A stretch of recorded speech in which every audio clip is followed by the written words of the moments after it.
জানি না আপনি স্কেচ দেখতে পাচ্ছেন কিনা। স্কেচ রিফ্লেকশন আমার ফেসটা লিটারালি দেখা যাচ্ছে এখানে। Onyx coating graphene pro 10H and N1। আসসালামু আলাইকুম everyone, welcome back to another video. আজকে যে ভিডিওটা সেটা হচ্ছে আমার বাইকে আমি রিসেন্টলি সিরামিক কোটিং করেছিলাম। তো অনেকেই প্রশ্ন করছে যে আমার বাইকটা আমি এখন ট্যুরে আছি, তারপর এত শাইনি এত গ্লজি কিভাবে। So it's because of ceramic coating. So তার আগে বলে রাখি, যেখানে আমি যাচ্ছি বিডি মোটো শপ, সেটা হচ্ছে বেসিক্যালি খিলগাঁও বাসাবোতে, এবং তাদের আরেকটা ব্রাঞ্চ আছে চট্টগ্রাম। সো তাদের ডিটেলসটা আমি ডেসক্রিপশনে দিয়ে দিচ্ছি উইথ কন্ট্যাক্ট নাম্বার অ্যান্ড বাকি কথা ব্লগে। অলরাইট, তো চলে আসছি বিডি মোটর শপ। এখন আলবি ভাইকে একটা কল দিয়ে, এই যে the owner of BD motor shop এস এড আলবি ভাই। আসসালামু আলাইকুম। হ্যাঁ, আগে আমার মনে হয় ওয়াশের একটু প্রসিজার আছে, ওয়াশটা করার পর সম্ভবত সিরামিক কোটিংয়ের প্রসেস স্টার্ট হবে। তো ওয়ালাইকুম আসসালাম ভাই, কেমন আছেন? আপনাকে প্যারা দিয়ে দিলাম অনেক। নো প্রবলেম ভাই, রাস্তায় এমনি জ্যাম, আজকে অনেক জ্যাম আর আসতেছে। হ্যাঁ, আচ্ছা আগের প্রসেসটা কি? আগে ওয়াশ হবে না? হ্যাঁ, বাইকটা খুবই সুন্দর। থ্যাংক ইউ ভাই। দুইটা বাইক থাকতে এটা আর কেনার সম্ভব হয়ে যেত না। আপনার এখন একটা ভিচি আছে মনে না? একটা কি ভিচি আছে, একটা ফেজার। জোস। সো বাইকটা এখন ওয়াশ করার জন্য আলবি ভাই নিয়ে যাচ্ছে ভিতরে। ওয়াশটা খুব সম্ভবত এখানে হবে।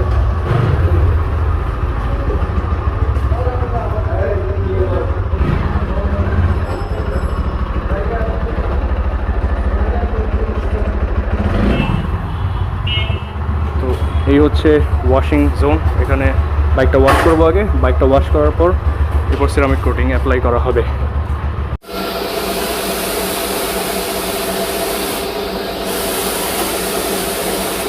ভাই, তো ওয়াশ হইতে হইতে আমরা একটু সিরামিক কোটিং ব্যাপারে কিছু জিনিস জেনে নিই।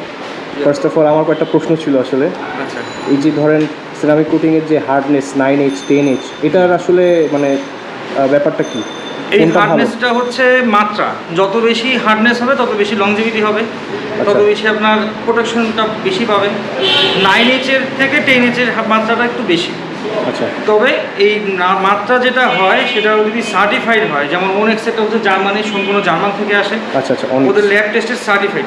এই সার্টিফাইডের 9H যদি হয় তার মানে হচ্ছে এটা অনেক বেশি আপনার হার্ডনেস পাবেন। একদম স্পেসিফিকলি করে দেওয়া আছে ওদের ওয়েবসাইটে, যেটা হার্ডনেস মাত্রা কতটুকু, ডিউরিটি কতটুকু সেটা। এছাড়া আমাদের কাছে 9H প্রিমিয়াম কোটিংয়ের 9H আছে, সেটাও আমাদের একটু ম্যানুফ্যাকচারিং করে নিয়ে আসা চায়না থেকে, অরিজিনালটা। ওটা অনায়াসে 1.5-2 বছর পর্যন্ত লাস্টিং করে। স্কেচ করলে স্কেচ রিমুভ করার ক্যাপাসিটি ওটাও থাকে। আমাদের কাছে 4 ধরনের সিরামিক কোটিং আছে। আচ্ছা, মানে 4 ধরনের আছে, বাট আপনি ক্যাটাগরাইজ করছেন হচ্ছেন প্রিমিয়াম 2টা আর হচ্ছে লাক্সারি আর লাক্সারি 2টা। হ্যাঁ, আরেকটা জিনিস জানতে চাচ্ছি, এই যে ধরেন এটা লংজিভিটি যেটা বললেন, 9H হলে এক ধরনের, 10H হলে আরও বেশি লংজিভিটি হয়, প্রোটেকশন বেশি দেয়। সো নর্মালি লংজিভিটি কেমন থাকে সিরামিক কোটিংয়ের? একদম প্রিমিয়ামে যে আমাদের লোয়েস্ট যেটা আছে সেটাও 1.5-2 বছর পর্যন্ত ইজিলি লাস্টিং করে। আচ্ছা, এটা একদম প্রুফ। আর লাক্সারি যেগুলো আছে সেগুলো তো আপনার 4 বছর 5 বছর পর্যন্ত, 5 বছরের উপরেও আমাদের কাছে সিরামিক কোটিং আছে। আচ্ছা, তো এই 5 বছর ধরেন বা 2-3 বছর ধরেন, আমি ধরে নিলাম অ্যাভারেজে 2 থেকে 3 বছর, কথার কথা। এই 2-3 বছরের মধ্যে কি এটা লাইক অ্যাজ ইট ইজ আমি ইউজ করতে থাকবো বাইক আর থাকবে এরকম কোটিং, নাকি এখানে মেইনটেনেন্স করা উচিত? কেমন মেইনটেনেন্স? যেমন আমার রেগুলার মেইনটেনেন্সের মধ্যে আপনার ওয়্যাক্স পলিশ করাটা উচিত। যেমন মাসে আপনি একবার অন্তত, নিম্ন হলেও একবার একটা ওয়্যাক্স পলিশ করবেন ভালোভাবে। ওয়্যাক্স পলিশ বলতে আমরা যেটা নরমালি ওয়াশ করার পর যে ধরেন পলিশ করি অনেক, হ্যাঁ, ক্রিম পলিশ বা ডিম্পার পলিশ অনেকে বলে, ওয়্যাক্স পলিশ বলে, ক্রিম পলিশ বলে, এরকম যেটা ওই জিনিসটা করলেই হবে। যে কোনো ব্র্যান্ডের, এনি ব্র্যান্ডে, একটু ভালো ব্র্যান্ডেরটা করলে একটু ভালো হয়। তবে করার নিয়মটা একটু জানলে ভালো। সাধারণত আমরা আমাদের যে কাস্টমাররা যারা আছে তাদেরকে আমরা বলে দিই বা দেখাই দিই যে কীভাবে ওয়্যাক্সিংটা করতে হয়। এটা আমরা মেইনটেনেন্স বলার সময় বলে দিই বা করে দিই। আচ্ছা, সেটা না হয় আমি পরে দেখবো কোটিং হওয়ার পর। আর কোটিংয়ে ইউজুয়ালি একটা মানে বৈশিষ্ট্য হচ্ছে মানে স্ক্র্যাচ, যা যা ছোটোখাটো মাইনর স্ক্র্যাচ আছে সেগুলো তো চলে যায় এবং সহজে আপনার স্ক্র্যাচও পড়ে না, তাই তো? এখন অনেকে বিভিন্নভাবে মার্কেটিং করে যে এন্টি স্ক্র্যাচ প্রুফ। আসলে স্ক্র্যাচ প্রুফ আর ওয়াটার প্রুফ বলতে কোনো কিছু নাই পৃথিবীতে। আপনি একটা GoPro ইউজ করেন, যেমন ওটাও কিন্তু একটা লেভেল আছে, 30 মিটার আন্ডার ওয়াটার, এরপরে পানি ঢুকবে। স্ক্র্যাচেরও একটা মাত্রা আছে। সিরামিক কোটিং হচ্ছে কমপ্লিটলি স্ক্র্যাচ রেজিস্ট্যান্স। স্ক্র্যাচ যত বেশি দামি কোটিংয়ে যাবেন তত পর স্ক্র্যাচ রেজিস্ট্যান্সি ক্ষমতাটা বেশি থাকবে। একটা স্ক্র্যাচ নর্মালি যা করতো ধরে রাখেন এটা 80% কম পড়বে, বাকি 20% আপনি মেনটেন্যান্সে ভাবে বা আমাদের কাছে এসে স্কেচটা রিমুভ করতে পারবেন। আপনি অনেক বেশি লংজিভিটি যেগুলো আছে 4 বছর 5 বছর বা 3 বছর, সেগুলোকে আপনি বছরে একটা মেনটেন্যান্স করেন, আপনার 1000-1200-1500 টাকার মধ্যে পড়বে বাইক অনুযায়ী। আপনি একটা মেনটেন্যান্স করলে ওটা বুস্ট আপ হয়ে গেল, তারপর আপনি আবার ইউজ করতে থাকেন। এই যে ওয়াটার রিপেলেন্ট যেটা, এটা হচ্ছে অনেক মানে স্লিপারি বা স্মুথ হয়ে যাওয়ার কারণে ওয়াটারটা পড়ে যায় ঝরে, এরকম কিছু কি? হ্যাঁ, অনেক স্লিপারি বা স্মুথ থাকলে ওয়াটারটা ঝরে যায়। এবং আমি এটা আমার বাইকে, এটাও কি সিরামিক কোটিং করা? এটা সিরামিক কোটিং করা, বেশ অনেক আগে করা। এটা এখন ওয়াশ করে পলিশ করা হয়েছে। এই মিনিমাম স্কেচগুলো কিন্তু নাই, চলে গেছে। কিন্তু আবার যে দেখেন কোনো জায়গায় কিন্তু ধাক্কা লাগছে, গুঁতো লাগছে, সেগুলোতে কিন্তু ঠিকই আমার রং উঠে গেছে। এগুলো রং করা ছাড়া কোনো উপায় নেই। আচ্ছা আচ্ছা। বাট মিনিমাম যদি স্কেচ থাকে, কতটুকু স্কেচ মাত্র আমি বলি, জানি না আপনি স্কেচ দেখতে পাচ্ছেন কিনা, যদি এটা সাদা বাইক মানে হচ্ছেও না সহজে। এই স্কেচ হলে আপনি ওয়্যাক্স পলিশের মাধ্যমে বা মেশিন পলিশের মাধ্যমে সেটাকে, দ্যাট মিন্স মাইনার যে স্ক্র্যাচগুলো পড়বে সেটা যখন আমি মেইনটেনেন্স করব, ওয়াশ করার পর যখন ওয়্যাক্স পলিশ করব, অটোমেটিকলি সেটা চলে যাবে। তবে একটা কথা যেটা আমি বলি, বাইকের পেইন্টের কোয়ালিটির উপর অনেক কিছু ডিপেন্ড করে। আপনার বাইকের পেইন্টের যদি কালার ভালো হয়, সেক্ষেত্রে আপনার কোটিংটা বসবেও ভালো, আর কোটিংয়ের লংজিভিটি বলেন বা অ্যাডভান্টেজ বলেন, সেগুলো আপনি খুব ভালোভাবেই পাবেন। যেমন আরও আছে আমার পাশে, আমি আরও এখানে ক্র্যাক করি, স্কেচ করতেছে, হ্যাঁ, কিন্তু আমি যখন একটা মাইক্রোফাইবার বা পলিশ যখন ডলা দিব, তখন কিন্তু স্কেচটা রিমুভ হয়ে যাবে। বাট ধারালো চোখা কেটে ফেলা, ছুরি, ইন্ডিকেটার, চাবি, এগুলো কিন্তু স্কেচ সাধারণত সাথে সাথে কেটে যায়, ক্র্যাক করে ফেলে, সেগুলোকে রিমুভ করতে একটু বেগ হয়ে যাবে। আচ্ছা, বুঝতে পারছি।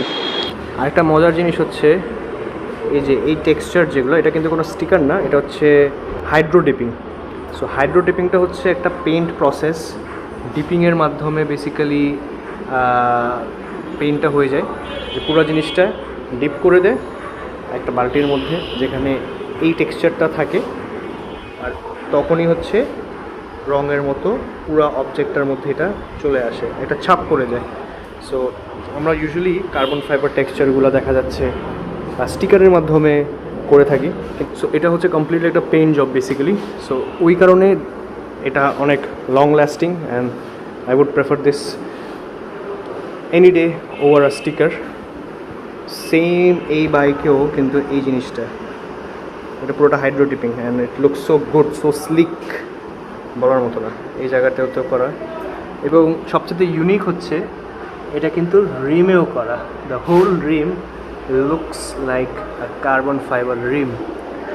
মানে নর্মাল পেইন্ট জব না করে এই ধরনের হাইড্রো ডিপিং করাটা আমার কাছে মনে হয় মোর্টেড। এই হচ্ছে হাইড্রো ডিপিংয়ের কিছু নমুনা। অনেক ধরনের টেক্সচার আছে, সবগুলোই চাইলে অ্যাপ্লাই করা যায়, যেটা দেখালাম একটু আগে। It could be on the body parts of the bike, or on the Rim, or almost anywhere. So recently এইটা মাস্টার করা হয়েছে, এই কারণে বলছি বিকজ এটা আগে অনেকে করছে, কিন্তু উঠে যাওয়ার একটা প্রবলেম ছিল, যে যারা যারা করতো এই যে পেইন্টগুলো আছে হাইড্রো ডিপিংয়ের মাধ্যমে যে পেইন্টটা হতো, সেটা কিন্তু উঠে যেত। এখন এটা একটা প্রপার ফিনিশিংয়ে আসছে, একটা পার্মানেন্ট ফিনিশিংয়ে আসছে। সো এখন পর্যন্ত কারো কমপ্লেন হয়নি উঠে যাওয়ার, অ্যান্ড ইনফ্যাক্ট দেখালাম বাইকে তখন। সো রেজাল্টসগুলো fantastic. Even I am looking forward to go for hydro dipping on certain parts of my bike. So wash শেষ, এখন সিরামিক কোটিংয়ের প্রসেস শুরু হবে। ওয়াশটা বেশ ভালোই, বাট এখানে যে ছোট ছোট স্ক্র্যাচ আছে, অবশ্যই ক্যামেরাতে বোঝা যাচ্ছে না। আই গেস এই স্ক্র্যাচগুলো যদি ঠিক হয়, এই যে যেমন এই স্ক্র্যাচগুলো এখন হয়তো বোঝা যাচ্ছে কিছু কিছু স্ক্র্যাচ, এই যে এই জায়গাগুলো আই গেস সম্পূর্ণ ঠিক হয়ে যাবে। ছোট ছোট মাইনার স্ক্র্যাচ এখানেও আছে, এই যে এখানেও যে স্ক্র্যাচগুলো সেগুলো আশা করা যায় চলে যাবে সিরামিক কোটিং করার পর।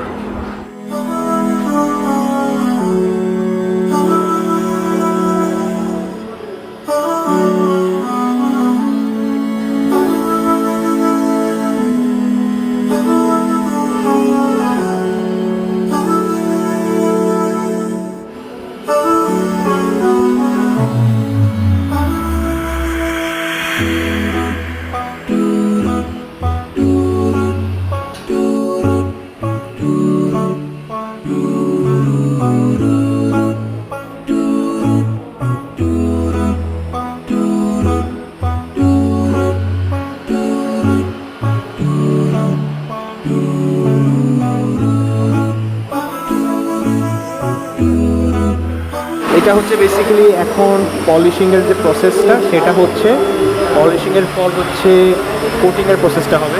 এখানে যে কেমিক্যালগুলো দেওয়া হচ্ছে it's part of the coating. So polishing already done, শাইনটা বোঝা যাচ্ছে। কিছু কিছু জায়গায় যদিও এই পোর্শনগুলোতে আমার আসলে রং উঠে গেছে, যার কারণে খুব একটা বেশি এফেক্টিভনেস দেখা যাচ্ছে না, বাট স্টিল গ্লসিনেস অ্যান্ড শাইন দেখে বোঝাই যাচ্ছে যে এটার কী অবস্থা। এখন এই যে পলিশটা হয়েছে এটার উপরই হচ্ছে সেরামিক কোটিংটা অ্যাপ্লাই হবে।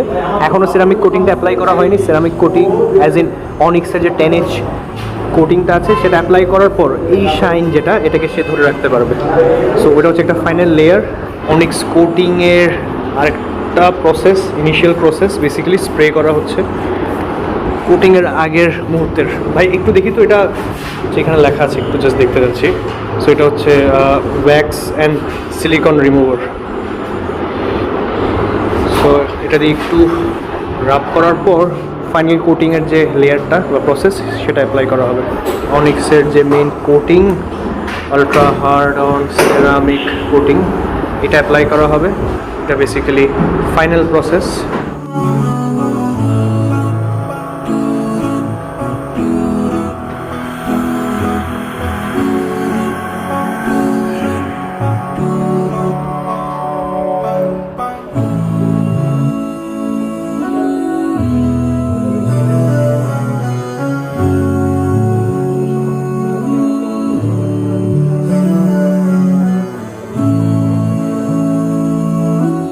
জাস্ট একটা কোটিং দেওয়ার পরই হচ্ছে দেখা যাচ্ছে যে কি পরিমাণ, আমি নিজেকে নিজে অলমোস্ট দেখতে পারছি, দ্য রিফ্লেকশন, আমার ফেসটা লিটারালি দেখা যাচ্ছে এখানে।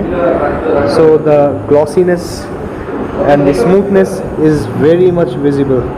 এটা হচ্ছে সেকেন্ড কোটিংটা।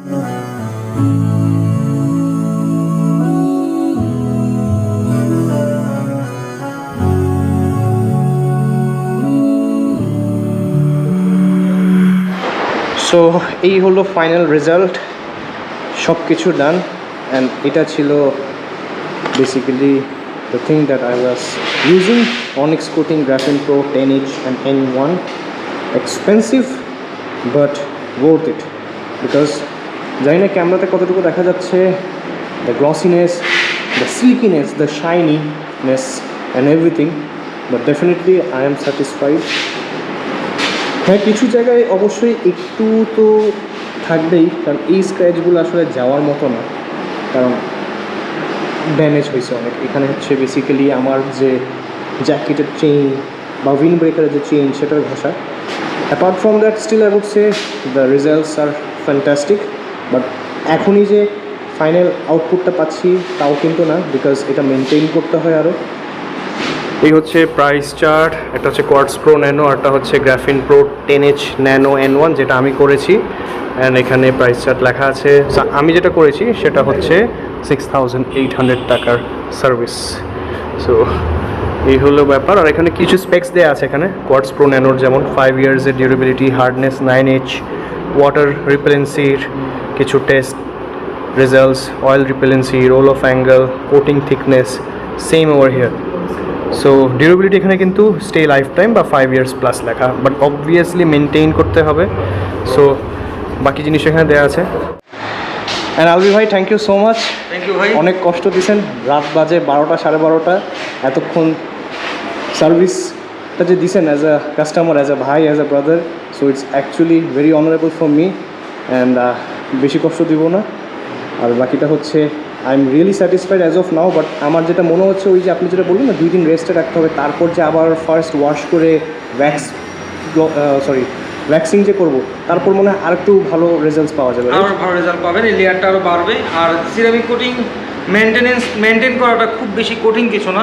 অনেকে যারা জানে না বা অনেকে কথা শুনে ইনফ্লুয়েন্স হয়ে বলে যে সিরামিক কোটিং মেনটেন্যান্সটা অনেক টাফ, একদম ইজি, আপনি ইজিলি ইউজ করবেন। জাস্ট আমার দুইটা জিনিস, একটা হচ্ছে প্রতি মাসে একবার একটা ভ্যাক্সিন করবেন, আর যখনই ওয়াশ করবেন শ্যাম্পু দিয়ে ওয়াশ করবেন।